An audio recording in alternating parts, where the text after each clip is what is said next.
Մեր անցկացրած հետազոտություններով մենք քանի որ հիմնականում հոսպիտալացվում էին 50-ից բարձր տարիքի անձինք,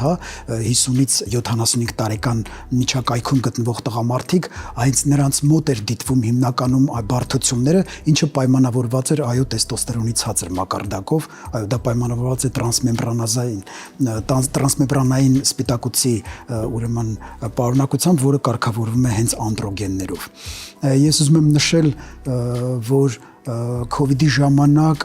բացի սուր փուլից, որը տևում է միջինում 5 շաբաթ, դրանից հետո մենք ունենք նաև երկարատև, այսպես կոչված long COVID համախտանիշը, որը պահպանվում է հիվանդության սուր փուլի ավարտից հետո ավելի քան 2 ամիս եւ վիճակագրորեն պայմանավորված է, կապված է, ասոցացվում է հենց COVID-19-ի հետ։ Հիմնական ախտանշանները, որոնք են երկարատև COVID-ի, դա մազաթափությունը, անոսմիան, այսինքն հոտառության նվազումը կամ հոտառության աղավաղումը, լիբիդոյի նվազումը, հեվոցը հանգստի ժամանակ, էրեկտիլ դիսֆունկցիան, դրանք հիմնական նշաններն են։ Կանանց մոտ նաև դաշտանային ցիկլի խանգարումներ կարող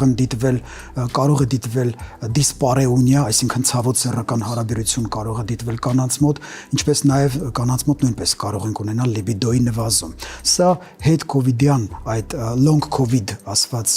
նշաններն են, բարդություններն են, եւ այս բարդությունների, այս նշանների ռիսկի գործոններ էլ կան, օրինակ գտնում են, որ ծխելը, ճարպակալումը, մի շարք ուրեմն ուղեկցող հիվանդությունների առկայությունը, մասնավորապես ցելիակիան, շագանակագեղձի ադենոման, թոքերի քրոնիկ օբստրուկտիվ հիվանդություններ ունեցող անձինք, այդ դեպքերում